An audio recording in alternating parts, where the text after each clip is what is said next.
everybody. Now, I'm just a simple man, and I have the shirt to prove it.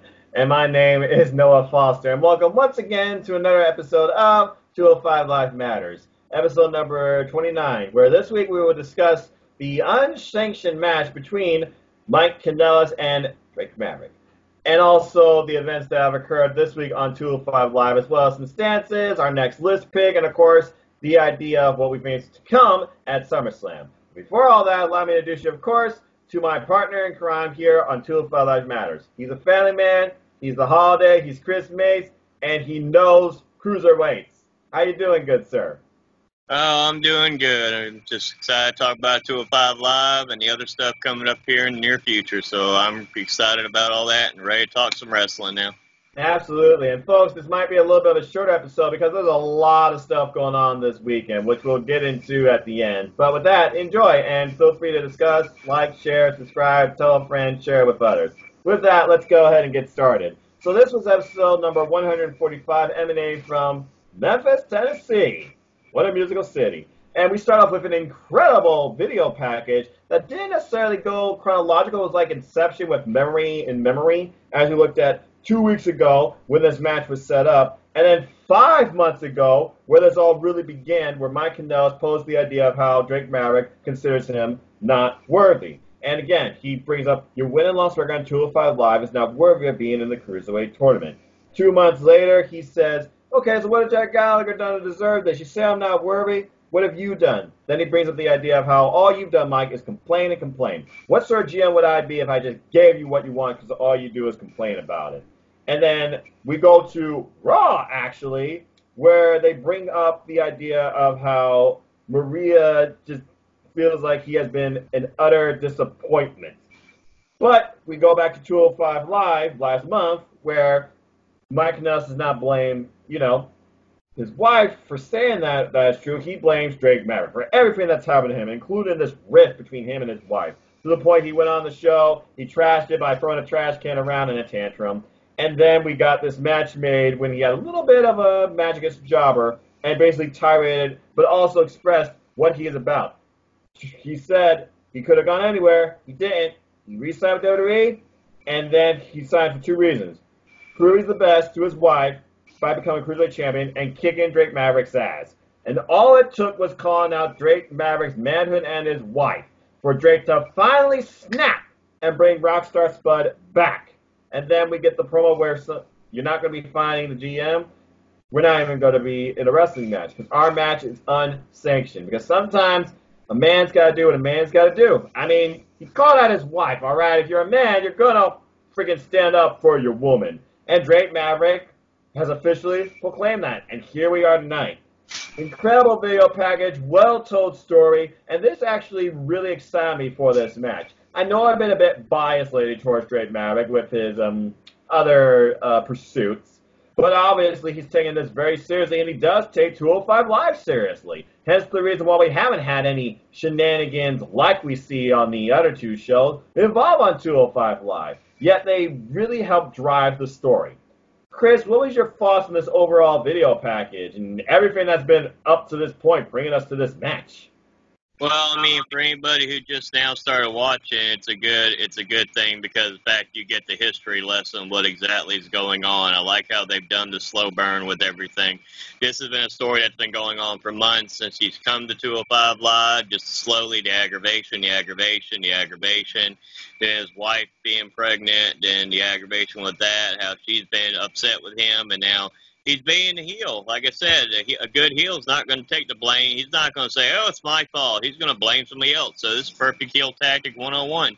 He's going to blame somebody else. He's blaming Drake Maverick for all this stuff. And so we're going to talk about here at this main event, how it all plays out here shortly. Yeah, and speaking of which, we just go right into the show with our opening match. Of course, accepted last week, I believe. It was Akira Tozawa and the Brian Kendrick versus the Singh brothers. Not really much to this match. I mean, I had my typical spot pick out jab with a smile afterwards. They talk about the Bosca. I almost call it the Bollywood Award, the Boscar. Apparently, Vic Joseph and Eddie English are best commentary, much to Nigel McGuinness's. Nice to have Nigel McGuinness back, the old salty man, against Joseph and Aiden English. Like, it's not the 24/7 title. It's not the Brian Kendrick's, obligation to do that. He doesn't have the right to. And ironically, that award became the difference maker in this match because the miscommunication led to sliced bread, top rope, send up on combination. The faces went over. The Singh brothers lose again. You have to imagine this is the end of this short-term feud. Where do all four of these men go from here? Only time will tell. Chris, any takeaways from this match, and what do you see next for anybody here? I thought it was a pretty good match for as quick as it was. It was a pretty good match. I was entertained with it. Like I said, Singh Brothers been very impressive since being on 205 Live. I'm glad they're actually getting an opportunity to do something relevant besides being with Jinder. Mm-hmm. And like I said, Akira Tozawa and the Brian Kendrick, like I said, I was expecting some kind of heel turn here soon. But like I said, I guess not. So I guess that's not going to be playing out yet. So now, where do all four of these men go? I'm not really sure at this time. We're only going to have to wait storyline. They have new opportunities. They have the gentleman still. They have Chad Gable, who we've not seen since he got the win over the gentleman, so we haven't seen him back in action as of yet. So maybe there's a feud down the road with Chad Gable. We don't know yet. We'll have to see. But I did like how that finish played out, though, when him hitting the sliced bread and then Akira Tozawa hitting his finish, which he's got to come up with another finish. He's going to end up hurting himself soon with that finish.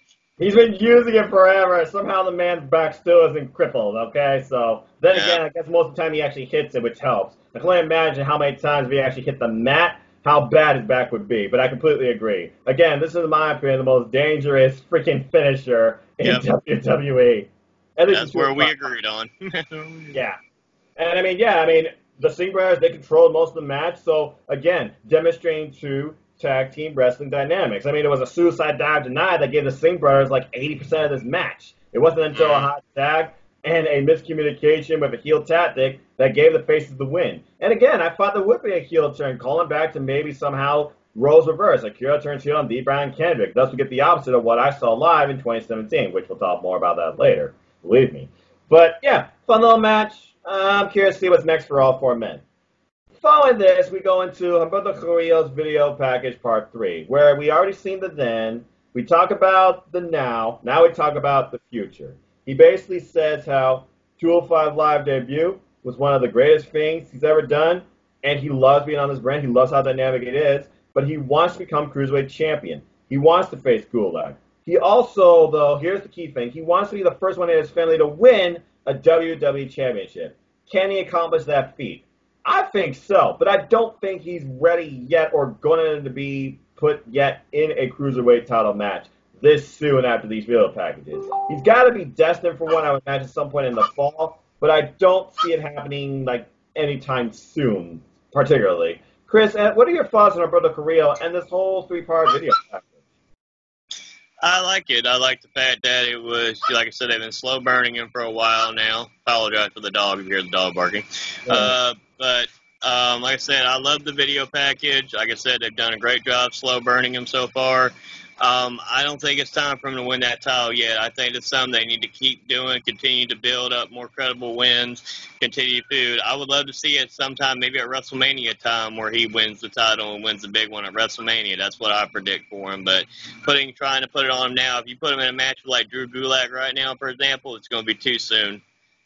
I completely agree. He needs a big, massive win. And we might be getting, segue, in his next big match or feud. Because following this, we go backstage to the Lucha House Party, warming up Lince Dorado for his singles match. And then we get Sheriff Schreiber coming in talking about how is the influence of Lucha Libre on 205 Live?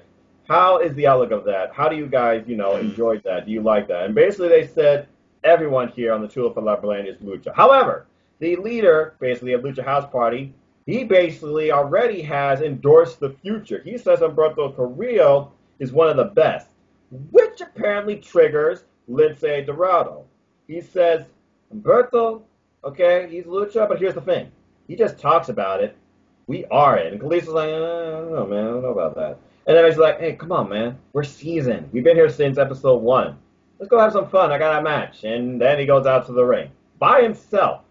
Now, this was very curious to me because when I considered that hot Lucha Libre tag opener from freaking last week, Lince Dorado was not involved in the match at all. He was from the outside, and his team lost. So I wonder if that has elevated this idea that Lince Dorado feels he is the better of Lucha House Party. That result wouldn't have repeated itself because, again, he is more old school. He's one of those that looks at the old school style more than the new school style. And then, of course, you heard Aiden and Nigel putting this over. So before we talk more about Lince Dorado, Chris, what was your thoughts on Lince Dorado versus Arya Daivari? It was very good. I was very impressed. I think this, what the Lucha House Party did last week carried over this week with Dorado. I think he had something to prove, and I think it carried over from the success and how great they did last week. By far, like I said, Dorado pulled off an excellent match with Daivari, and like I said, Daivari is one of the best heels they have on 205 Live to me right now, except for Drew Gulak. Like I said, he's right up there, but Daivari is easily right up there with Drew Gulak as being a heel right now, being very dominant. Yeah, absolutely. And this match was a very back-and-forth affair. Lucha Libre showing how strong, but Arya Daivari showing how physical he is. I mean, the commentary was putting over the idea of, oh, okay, Arya Daivari, he's been 3 weeks in Florida recuperating from that brutal, Anything Goes match with Oney Lorcan from 3 weeks ago. And then they brought up the idea of Lince Dorado. He might have the biggest ego out of Lucha House Party, but he also might have the biggest potential. He might be, as you said, envious of the loss last week because he felt he was not involved. This was really an idea of Lince Dorado's outlook on old versus new Lucha. Basically, this match was everything you expected. Golden Rebound out the gate, countered, and then so many springboards and splashes. There was a wicked palm chop into a Hurricanrana dropkick combination. But then Arya Daivari, heel tactic, pushed him up the top rope. He gained the advantage for most of the match following that, including, but not limited to, beautiful DDT, a freaking, fist into Lince's, that's right. The main point of this match. We're in Memphis, Tennessee. Whose home is that? The King, Jerry the King Lawler. What does Arya Daivari do? Not only to elicit crowd heat, but further himself as a heel, he pretends to pull a strap down, he wasn't wearing a shirt, by the way, and literally tries to drop the fist of Jerry the King Lawler, only to eat a boot to the jaw. That's what happens when you mock the king in his own city. Respect the legend. Despite the fact he's, not really the same, but anyway. Springboard crossbody after that. Super kick to the midsection. Not the face, ironically. The midsection. And Arya Daivari gained control after that. He basically went for his submission move, which they call the Billion Real Dream. I think that name's stupid. Only for a counter rope and then, what the hell? Did Arya Daivari just pull out a rock bottom? You heard that electrifying, right? That was the closest thing I saw to a rock bottom. Better than I think Kevin Owens' Stone Cold Stunner. I want to get The Rock's opinion on that freaking rock bottom. That was brilliant, but not enough. Because following this, we get a unique rope through kick combination, and then I don't even know what you call this. He freaking spun around him, caught his legs, rolled over the guy, and pinned him 1, 2, 3. A very competitive back-and-forth match with Lince Dorado picking up the win. Maybe proving to his point, and maybe sending a message to Humberto Carrillo. Now, my only takeaways are this. One, what does Humberto Carrillo think? Are we going to get Humberto Carrillo's thoughts next week? Are they building towards Humberto Carrillo versus Lince Dorado? Because Lince put that thought over. We haven't seen a Lince Dorado versus Humberto Carrillo match, but that would be Lucha Lit. Okay, that's one of the dumbest things I've ever said. Sorry, folks. But, yeah, Arya Daivari, I think, still looked very strong in this match. But there was the point, and I went back through on the replay and slowed it down. There might have been a point his right shoulder was just slightly up from the mat. But, again, referee's decision's final. He saw the shoulders from the left-hand point, so it is what it is. So who has a case here? Are we going to get Arya Daivari versus Lince Dorado again? Are we going to get Arya Daivari versus Humberto Carrillo? Are we going to get Humberto Carrillo versus Lince Dorado? Are we going to get all three? Where's the story go from here? Again, where do these men go? Very dynamic match, and it left me thinking. Any further thoughts on Humberto Carrillo's outlook, you think this might be, Chris? He could end up having some kind of friendly feud with the Lucha House Party that would give him something to do. He could have single matches with all three of them. I think that would be a very impressive way that could showcase more. And like I said, since the Lucha style of wrestling is a very impressive, very great art form. And I think it'd be helpful to him. That could help him build up some wins. Especially with Dorado. The way Dorado performed, if I see that Dorado versus Humberto, I said that's going to be a damn good match if I see that match with him. The Battle of Cats here. The Golden, the Golden Cat versus the freaking Persian Lion. That was a very unique line. Yeah, very dynamic match, and honestly, I think I want to see right now next Roberto Carrillo versus Lince Dorado with Kalisto at ringside, because I feel like Kalisto here is going to be the boundary point between Lince Dorado's ego getting the best of him, and this might be our first signs of cracks in the Lucha House Party where they finally might split. Only time will tell, but I'm just saying, Lucha House Party, they need something different to them. So, tag team action is still incredible by them on 205 Live, but I'm just saying, maybe it's time to shake things up finally within the Lucha House Party. Yep. Alright, so moving on from there, we get Mike prepping. Why the fuck is Maria 24/7 champion? Who knows? So, let me get this straight. This title, it's all about comedy, right? All about opportunity and anything can happen. So we got a pregnant champion. A woman, and only a woman, pregnant champion. So, who's up in a pregnant woman? Drake Maverick or R-Truth in drag? Oh, God. I could actually see Vince McMahon doing that. Yeah, we could too. Moving on. Oh, God. Anyway. And the one thing I will say about that, we'll credit Synergy for bringing it up. That was the same angle they did from TNA when Maria had Allie lay down so she could become the Knockouts Women Champion. She did the same thing, made Mike Kanellis slay. No idea how much that fucking pissed me off. Control-C, Control-V, aha. So now you're relying on Impact when it was at its lowest point to try and drive your ratings on Monday Night Raw? The fuck? Alright. Anyway, moving on from there, we go into Drew Gulak talking about where's his opponent. No one is willing, it seems, on this brand to step up to him. But whoever does, regardless, only two things will be waiting for them. Pain and punishment. I'll be watching tonight's main event real closely. Good luck, Mike. So about that. Which, of course, segue, led us into our main event. Because I don't think there's really much else you can say about Drew Gulak's promo. It was like literally 2 sentences. That's it. The focus on this show was definitely the culmination of this story. Over 430,000 views on YouTube, by the way, just for the clip of this match alone. So you can tell how many people were really invested in this. Yep. So, Chris, take me through your entire outlook of this match, the outcome, and basically your overall review of these two. What were your thoughts on Drake Maverick versus Mike Kanellis unsanctioned match? I think they actually did a very good job, and I know some people might disagree. I've had a couple people message me saying they didn't care for it. They thought it should have been more 50-50 match. But you have to understand storyline-wise. When was the last time? We've never seen Drake Maverick wrestle. Not in WWE, not in 205 Live. I said we haven't seen him wrestle since he was on. No. But we haven't seen him really honestly have any wrestling matches consistently since he was in TNA. That's true. So you have to give him credit for what he was able to do. So people who are going, oh, it wasn't that good of a match, blah blah blah. You got to understand it from a storyline base setting. Okay, Mike Kanellis feels like he was wrong, so he beat the shit out of him from the moment he didn't even have an entrance. As Drake Maverick came out there to 205 Live theme, and he immediately went and attacked him from behind and started beating the shit out of him. Beating him like he was a little kid who had just stole his cookie or some shit. That is exactly what he did. He beat the dog crap out of him all over the place, everywhere. He took it to a whole new level of punishment. But Drake Maverick, he kept fighting, kept getting up.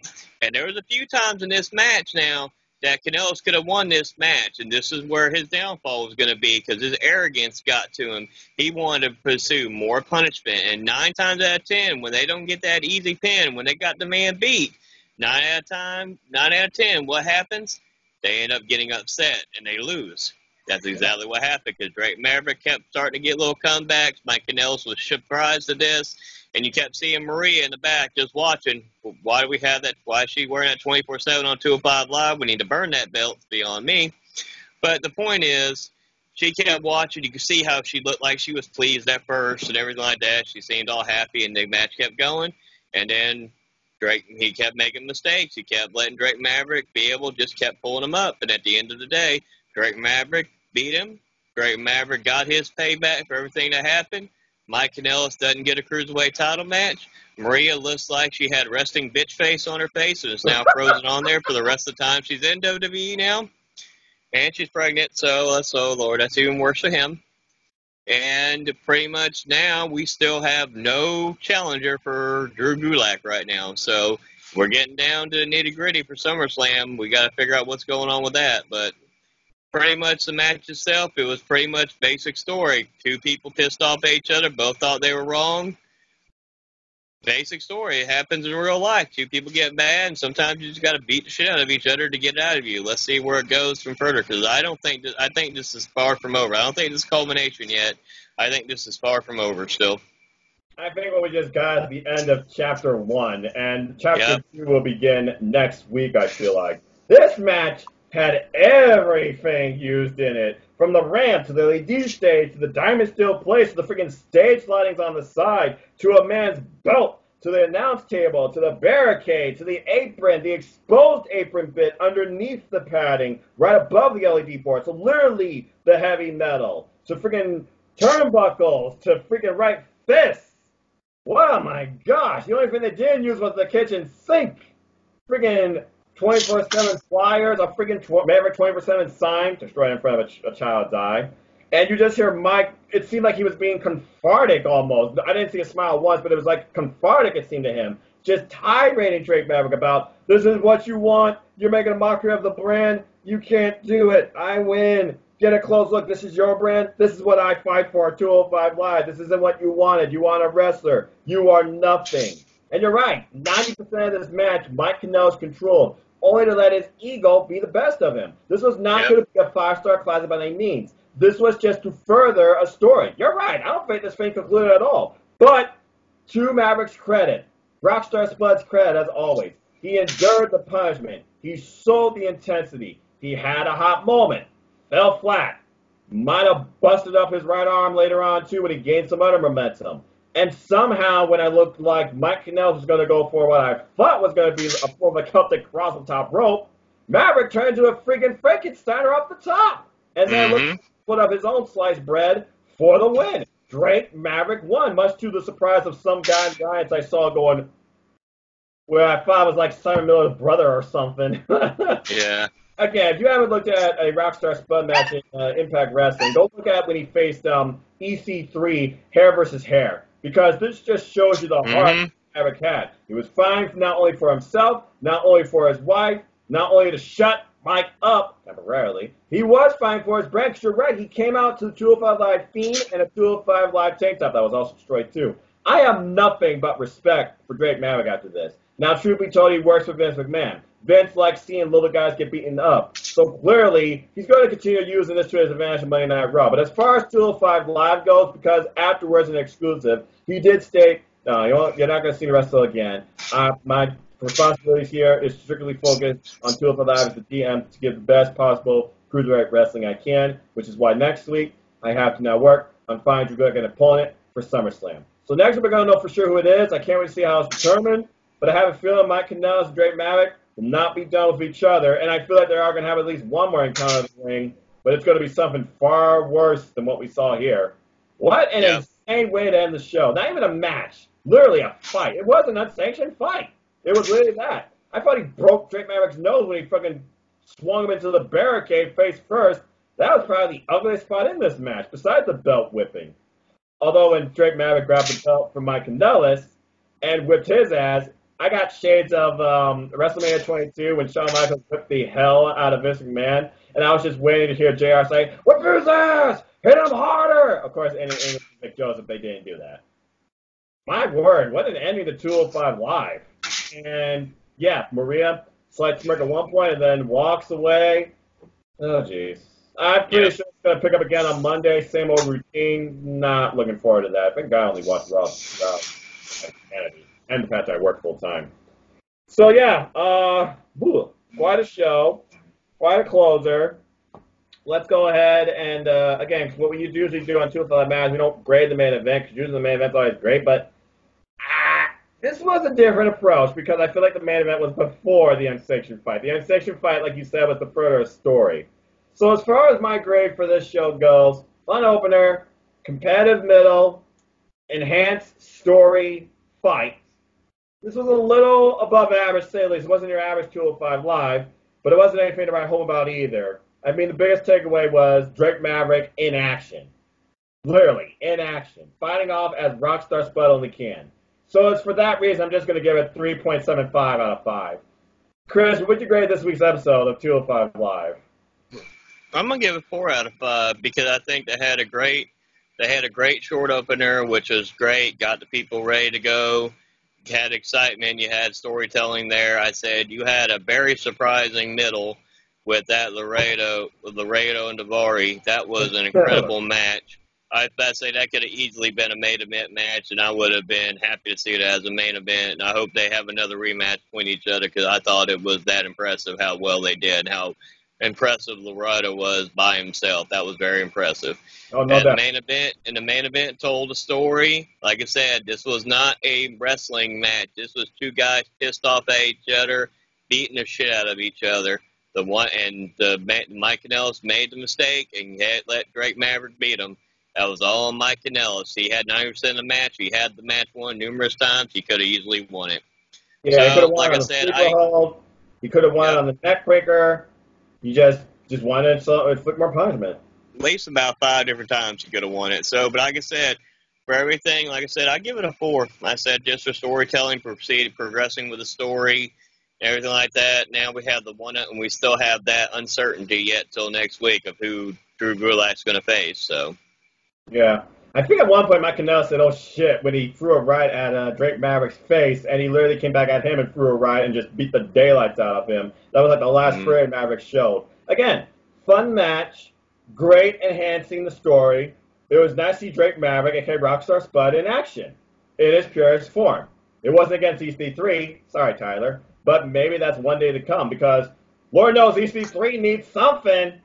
Don't follow him, by the way, folks. Go to q.com/TJS. Anyway, all right.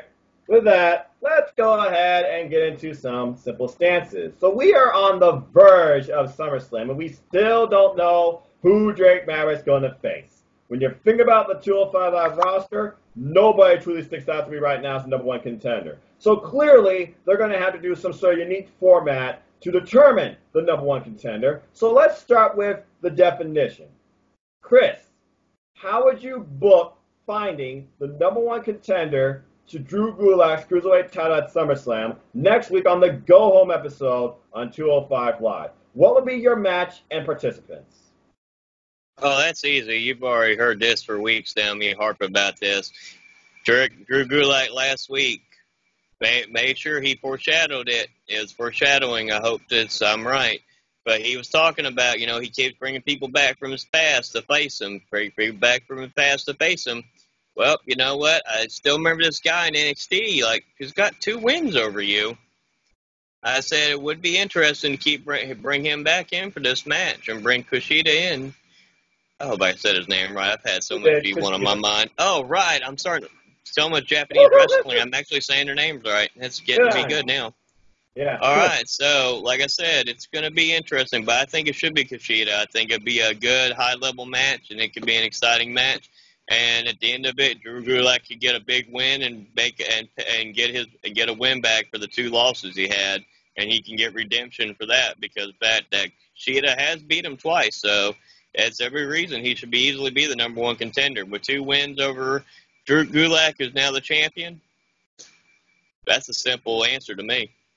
Well, it is one of the biggest 4 shows of the year, so I'm sure the international audience would know who Kushida is, and he's 192 pounds according to latest weights I'm seeing. So, yeah, I could definitely potentially see that happening.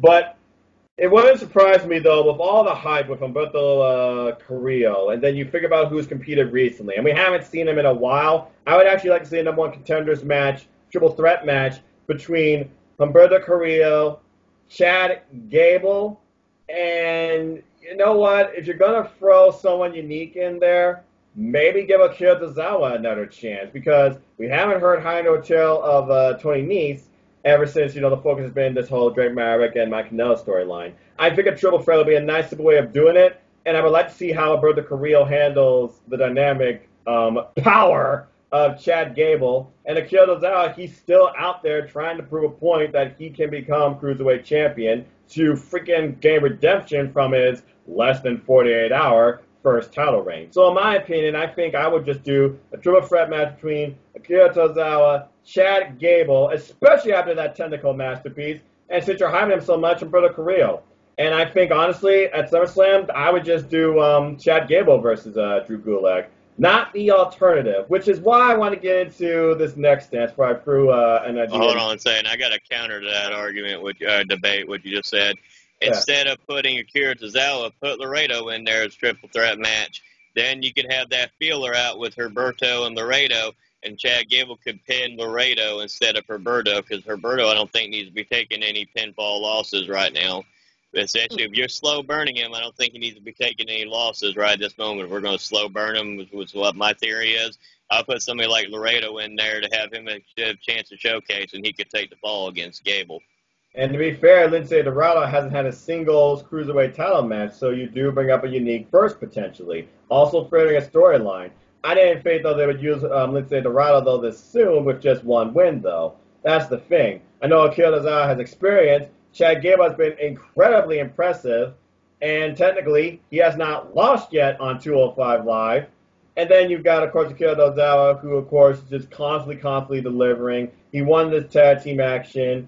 He's won a single in the past, so I mean, but yeah, you're right. There's a whole lot of different dynamics that could go here. If they could break up these tag teams, for example, or like you said, use one member of Lucha House Party. But in my opinion, I say you just do a triple threat number one contenders match and see who is worthy enough to endure the pain and punishment of Drew Gulak. And I'm just going to go out, I'll just say my thoughts on the actual match for next week. All right, so let's go ahead and talk more about cruiserweights in regards to this. About Worlds Collide 2. So I do check out the highlights of SmackDown Live. I heard it was wild, and always, Aaron Riff, thank you for the great recap. It's always one of my morning listens at work. So apparently, Roman Reigns was involved in an angle that involved some scaffolding falling on him. And then I see these pictures of somebody walking away in a white and black shirt, buff shoulders, black pants. Who fits that mold with slightly dark hair? Buddy Murphy. Buddy Murphy's been called up since the Superstar Shakeup and has not had a singles match yet on freaking SmackDown Live, which he was drafted to. Who's the top guy on SmackDown Live? Freaking Roman Reigns. Roman Reigns has already endorsed a cruiserweight from Buddy Murphy's past, Cedric Alexander, who is working much more on the opposite brand. So obviously those two are going to face each other, and that match wouldn't work. So we got this idea now of Buddy Murphy versus Roman Reigns. So, Chris, I'm just going to throw this to you. What are your thoughts on the idea of Roman Reigns versus Buddy Murphy? Do you see this benefiting Buddy Murphy, or do you see this furthering burying him and being a one-off? And do you think Buddy Murphy was the guy that tipped the scaffolding? Here's the issue with that whole segment. That segment was really weak. Like I said, that scaffolding didn't do anything just for Roman Reigns to get up. So if we're trying to build Buddy Murphy as a credible challenger to Roman Reigns, that's going to make him look really dumb, because that Roman Reigns just pretty much just got back up like he was a real Superman, just like, all right, I'm here, I'm good, I'm good, y'all, I don't need to check. And so at the end of the day, like I said, if it's Buddy Murphy, they could have easily done something a little bit different to set up maybe a feud. He could have done something where they could have used the wild card rule. He could have maybe attacked Cedric Alexander or something, and Roman Reigns came to his aid or something along that lines. They could have done any kind of thing with that. But I mean, if it's going to be Roman Reigns versus Buddy Murphy at SummerSlam, if they give it enough time and they don't try to make it some squash match with Roman Reigns winning in 2 minutes, and actually make it a competitive match, so even if Buddy Murphy does lose to Roman Reigns, it's actually competitive and believable, then I'll be fine with that. Because Buddy Murphy is way too talented to be getting squashed in 2 minutes of Roman Reigns. I'm sorry. I respect Roman Reigns. He's a great athlete. He's come a long way from when he first debuted. But like I said, it shouldn't be a squash match. It should be at least a good competitive, 8-10 minute match at least. Give it a few minutes, let him warm up and stuff. Because it could be an interesting match if they do it right. But if it's going to be a squash match, then there's no sense of doing it. They should at least have the Monster Among Men attack Roman Reigns at this point. At least go back to that feud again or something. Yeah, I feel like at this point, if you're not going to use Buddy Murphy, just send him back to 205 Live. Hell, you know what? Break the mold. Do heel versus heel. Surprise me, Drake Maverick. I dare you to make the match at SummerSlam, Buddy Murphy versus Drew Gulak, because those two have past history as well, and Buddy Murphy is a former Cruiserweight champion, one of the longer reigning ones. Imagine the match these two can have with the more aggressive, no longer safe sound feet on the ground Drew Gulak. I would love to see that match personally at SummerSlam. But the bottom line is this. Buddy Murphy needs to be used for something. Okay, best kept secret? How long are you going to keep him a secret? At least with Aleister Black, you let him do promos on screen in a blacked out room. God. But I digress. So, all right. Chris, what is on your mind tonight to talk about on Simple Stances? Well, let's see here. Well, that's going to segue to the next idea. So now we're going to do Cedric Alexander versus Drew McIntyre at SummerSlam is what it looks like. So what are your ideas with this? We already saw Cedric Alexander take the win over Drew McIntyre. He is from 205 Live, former Cruiserweight champion, very talented. What are your hopes for that match? Do we see it where is Drew McIntyre actually going to take another loss to Cedric Alexander? Are they going to have a good competitive 15, 20-minute match?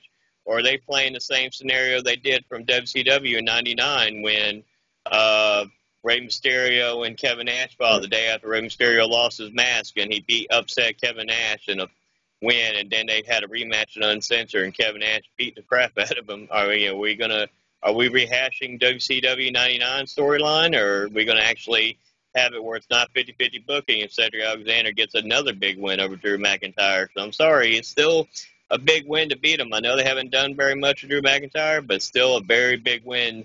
If he gets another big win over him, that would be very impressive, and that would be probably one of the bigger wins for somebody coming out of 205 Live to the main roster. So here's my biggest fear of that. I want to talk about another name just for a moment. A guy that's a heavyweight that moves like a cruiserweight, Samoa Joe.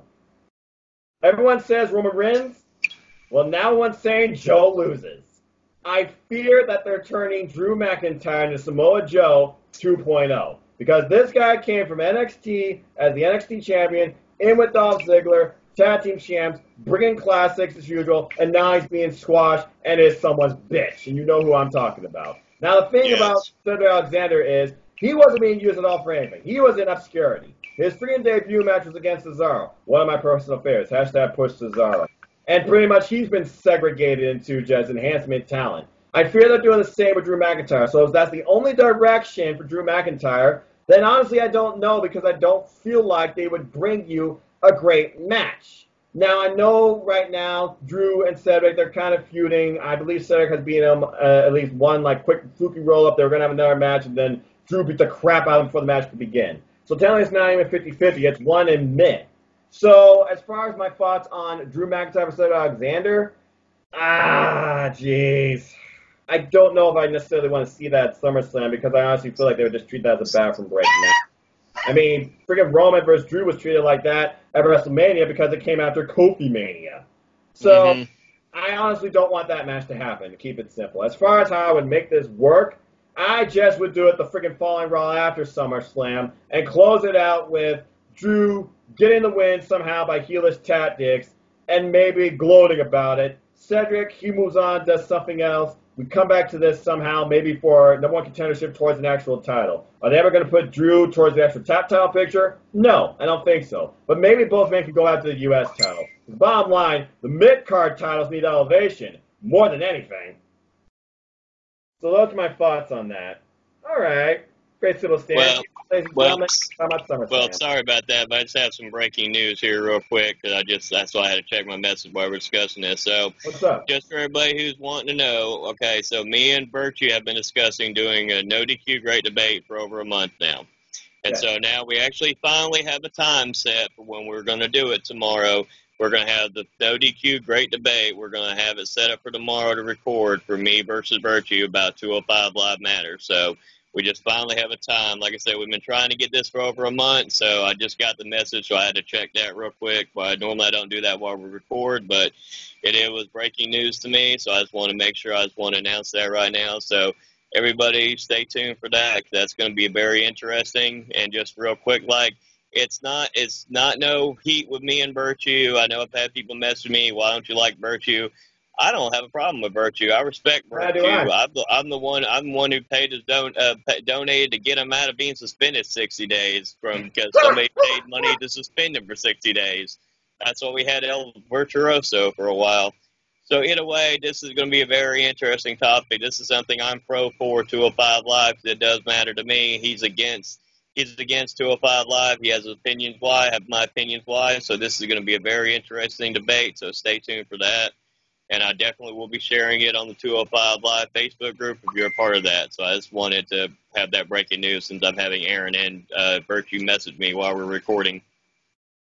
Damn good shit right there coming up. Go, Chris Mace. You got this, brother. I am extremely looking forward to watching this.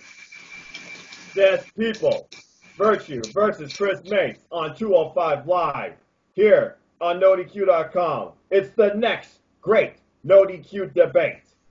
Stay tuned. All right, that was awesome segue into breaking news. Let's go ahead and get back into simple stances. Let's go ahead and just break into some fun here. So we are already right now through over half of the year. We know the WWE Network talking about the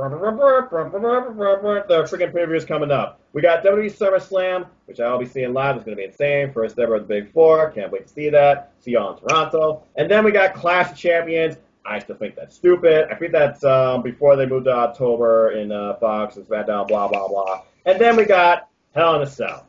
So we look at the Cruiserweight division. We look at 205 Live, and we figure about why haven't they done like a big-time gimmick match on the 205 Live roster on one of these pay-per-views.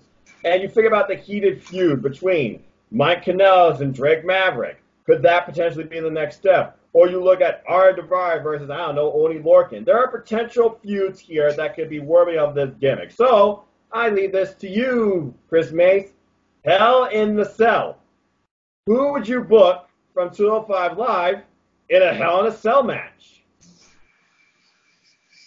Daivari versus Lorcan is the obvious choice for me, but also another option you could do later on, since, like I said, we already saw, somehow I think Nisa is going to have to get back into this title picture here. Like I said, so he had the loss to Drew Gulak, but somehow I think he's going to get back in the title picture. We're not going to get the Iron Man match I wanted for SummerSlam, but they can reunite their feud and it can get heated up again, and we can finally have a real culmination where a good, at least 15, 20-minute Hell in a Cell match. That would be an awesome idea to finally culminate their feud, because they've been going back and forth at it for a while now. We need some kind of culmination to it. I don't think that when Drew Gulak got would be the end of Tony Nese, to be honest with you. Like I said, that was too short of a match. Somehow I think they can rebuild to Nese and getting another title opportunity and going after Drew Gulak again. But then again, you could do Lorcan versus Daivari as well, because of the fact that as much as we talk about it and how well that match went, like I said, I would love to see him in a Hell in a Cell match. I think they could have more carnage and more destruction than anything in Hell in a Cell. And the thing is about 205 Live and the way that the wrestlers are moved into storylines when it culminates to their feuds, it's always a big, epic, blow-off main event type match on 205 Live. With the heat and egos and the intense feed of competition you get from the 205 Live roster, I could definitely see two of these people build towards a Hell in a Cell match. Like you said, the obvious choice, Oney Lorcan and Arya Daivari. We've seen what they can do in just the ring and anything goes match. Imagine what they can do with the Hell in a Cell. I can see one of them climbing off to the top from the inside and dropping down. Maybe like a Jeff Hardy spot, I don't know. Or maybe somehow they do get on the top and fight it out there. But honestly, I would love to see a Cruiserweight match on the Hell in a Cell. Thank you, by the way, Brandon Gateman, for that suggested topic tonight. I know you suggested a different gimmick, but we discussed that on a different simple stance, and that pay-per-view passed. All right. Okay. Before we get into our list picks, of course, Chris, anything else you want to talk about on simple stances? I'm about to say, well, they already got spoiled. What I was going to talk about was the great debate because I had the breaking news. So that was pretty much the last thing I was going to That was talk an about. announcement for the stance, and that is a huge announcement. So Well, yeah, that was still a human announcement. But my point at the end of the day with that, just bring it up one more time. Like I said, there is no heat between me and Virtue. This is going to be a great debate. So I want everybody to stay tuned, like I said. And like I said, I'm just going to debate about this because this is what I believe in. I love 205 Live. He has his ideas of why it doesn't work. I have my ideas how I think it works. So I said it's going to be a great debate. There's no heat there. I requested this from him over a month ago. We finally got a schedule where we're all able to do it. And so it's going to be very interesting. I'm ready for it. I know he can be vicious at times. I know he's virtue. I know he likes to get under people's skin. But at the end of the day, it's going to take a lot to get under my skin, and I got a lot to fire back with, so I'm ready to go with it. The bottom line for me is this. I've been judged my whole life, and I'm still keeping it going. And screw politics. The only politics I need to hear is in wrestling, as far as what do you think about wrestling, or this in wrestling, or that in wrestling. So tonight's question, people, I pose to you. Who do you support in the No DQ debate? Who do you see winning? And, of course, if you have anything else in regards to our civil stances or True for Love of the Cruiserweights, please leave a comment below. I will interact with you. I love doing that. Whether you critique, you hate, you believe, don't care. A view is a view. Your opinion matter. Be you. Just be respectful. Simple as that. All right, so let's go ahead and close this out with our next pick on our list. As you all know who's been following and who haven't been following, allow me to introduce you to our top 25 205 Live matches of all time. Basically, me and Chris here, we have put together our own list based on recommend matches we think that are some of the best 205 Live has given us, and we recommend you to check out to give the brand a chance. So with that, this marks number 22 out of the 25 on our list. So I think I'll go first this time. So last week I went with an epic Fatal 5-Way Clash that brought the brand to the AA level. And this week I went a little further in time, as again I'm looking back from episode 1. Again, the bottom half of my list is going to be a lot more chronological. When it gets up to like the top 10, it's going to be all over the place. But again, it's strictly 205 Live. So I kind of went a little biased on this because it was my first live experience. And I loved it. I picked the Brian Kendrick versus Akira Tozawa street fight. This match culminated after the Brian Kendrick felt disrespected by Akira Tozawa, who said, "Nope, I don't like you," when the Brian Kendrick offered to be Akira Tozawa's teacher. And of course, Akira Tozawa, he did not want to be his protege. So basically, this led to them versing each other in London, and then following that, with Akira winning with a roll-up, the Brian Kendrick snapped because he said the final lesson is no one disrespects the Brian Kendrick. Yet, in the close of this opening video package from this episode I saw live, he says, "I'm going to teach Tozawa the final lesson." Boy, did he try to, with tables, a belt, and purple duct tape. I kid you not. But in the end, Akira Tozawa won with a top senton bomb through a table onto the Brian Kendrick. It was an epic clash, and in the end, Akira Tozawa, who's been using these lessons against the Brian Kendrick, he was the one with the final lesson and the final word, and that ended this feud. And here we are, 2019, 2 years later, and the two seem to be on mutual grounds, respect. That match, you want something epic, go check it out. It was a lot of fun. I can't believe Brian Kendrick took a belt whip to the mouth.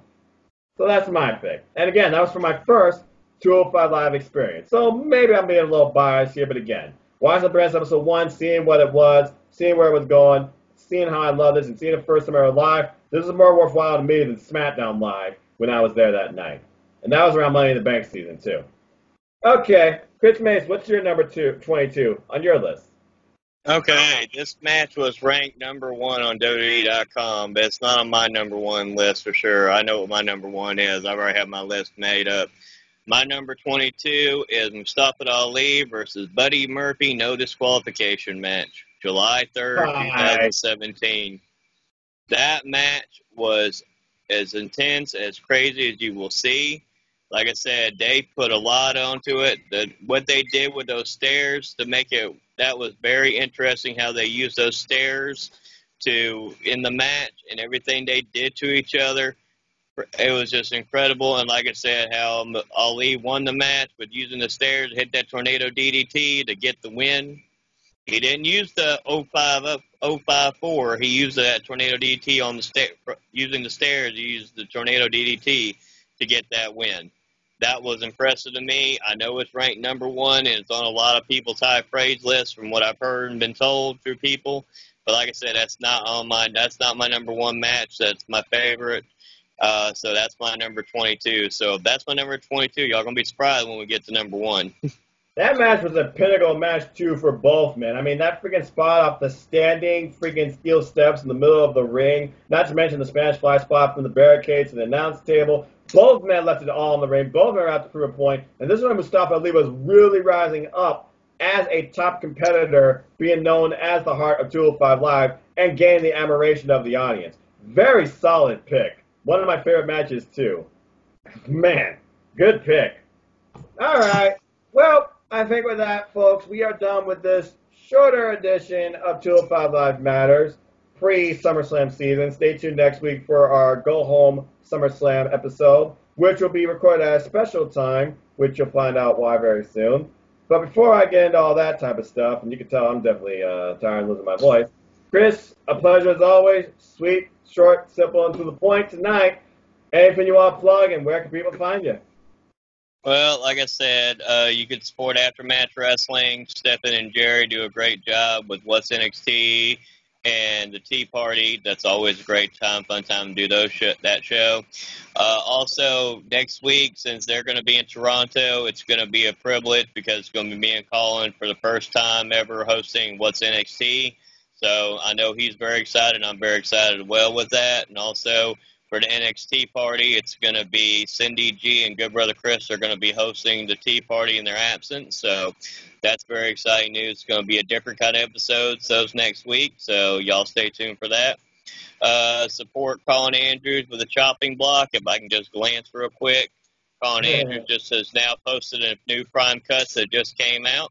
Like I said, you like watching sometimes short, sweet videos, watch his videos. Don't take up much of your time, but it's very insightful or sometimes very quick and to the point.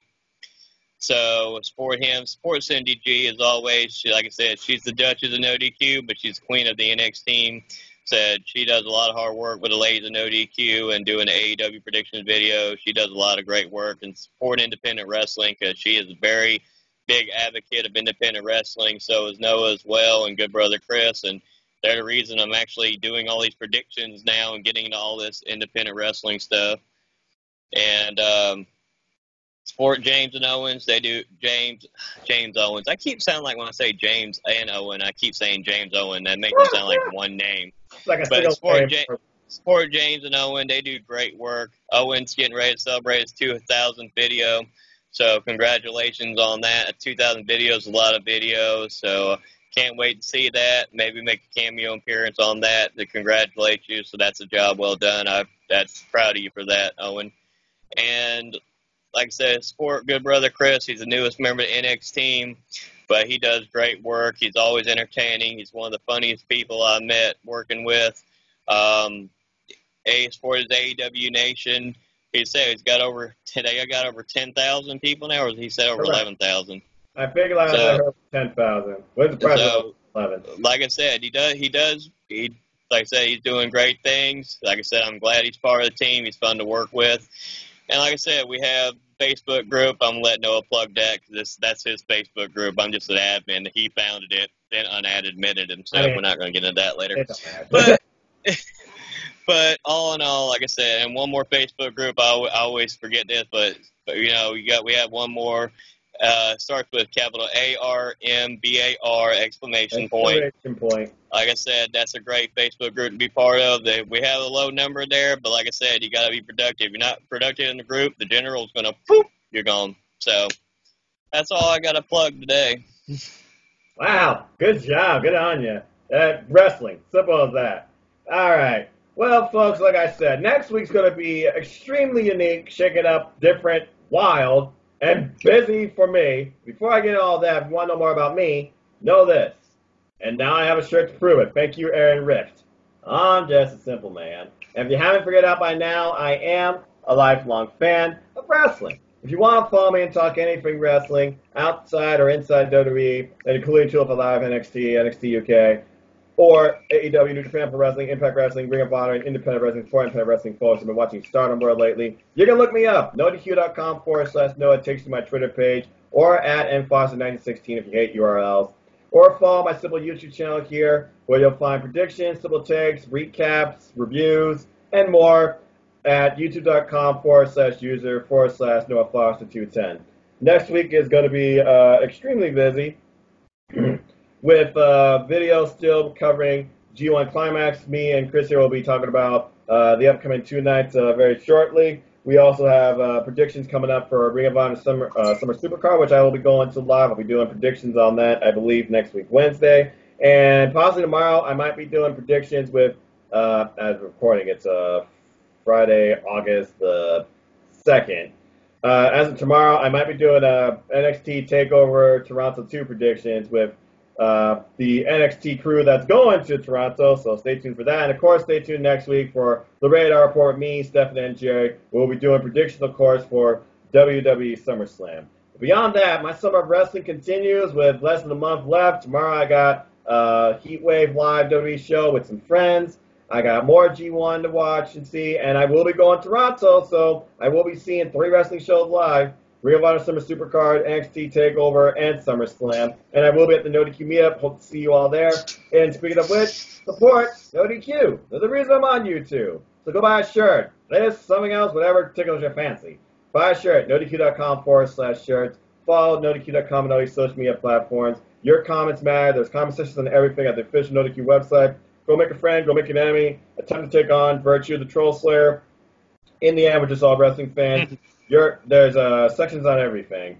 Columns, memes, GIFs, reviews, polls, sex and female picks. You name it, it's there. It's wrestling, primarily WWE. But we in Team IndieDQ, we're slowly invading and bringing in more stuff, primarily AEW. Of course, stay tuned at the end of the month, where August 31st will be the most insane day, where you'll find predictions for, of course, for NoDQ, AEW All Out, and NXT UK TakeOver Cardiff. And I'll be doing predictions on my YouTube channel as well for New Japan Pro Wrestling World Quest. And as always, I'd like to close. Support your wrestling outlets, big and small, and let's keep growing this incredible, diverse, unique wrestling community together. Simple as that. With that, thank you all once again for tuning in to this shorter edition of 205 Live Matters. Please join the Facebook group, join the fun, hashtag 205 Live Matters. If you like Cruiserweight Wrestling, we'll join you immediately. It's a talk, discussion, just sharing on all things Cruiserweight Wrestling, then, now, forever, 205 Live, and beyond. Everything is possible there. We've even discussed freaking All Out with Okada and Marty Scurll, so there you go. Mm-hmm. And also, excuse me, I'm losing my voice and I'm extremely tired. Sorry, folks. Like I said, like, share, subscribe, comment, tell friends. Stay tuned for 205 Live Matters. Go Home, SummerSlam edition next week, being recorded Tuesday night as soon as 205 Live goes off the air. It's not going to be live. I'm not doing live episodes yet. It's something I plan on doing maybe down the road if I reach a number of certain subscribers on my YouTube channel. 205 or 100, haven't decided yet. So, again, follow my channel, follow NoDQ, enjoy wrestling, enjoy a Mountain Dew or two. And until the next video, folks, take care of your families. Tomorrow's never guaranteed. Get plenty of rest, because sleep is always key. And have a good night. All right, have a good night, y'all. And remember, 205 Live matters. Always. Simple as that. Bye, everybody.